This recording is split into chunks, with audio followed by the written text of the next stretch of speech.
The State Unit President of the National People's Party and Rajya Sabha Member of Parliament W.R. Kharlukhi has warned the United Democratic Party to be careful with their campaign speeches.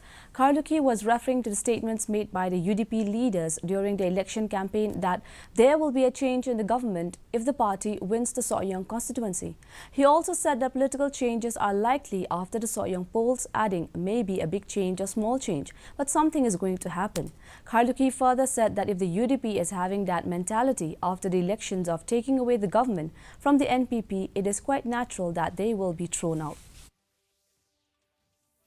In the campaign, the UDP was saying that after the election, there will be a change of government. So it's quite natural. The reaction will be that, well, if you want a change of government, you better take care, well, unless you'll be dropped from the government. So this is the thing. Do you see things will change after Soyang polls? I don't know yet, but I think something is going to happen after Soyang. Whatever way, maybe a big change or a small change, but something is going to happen. If the UDP is having that mentality after the election, they're going to to take the government away from us. It's quite natural that he will throw them out if they didn't succeed, because last time they tried it, but they could not succeed. We were able to form the government. Of course, they came begging to us to give them two ministers.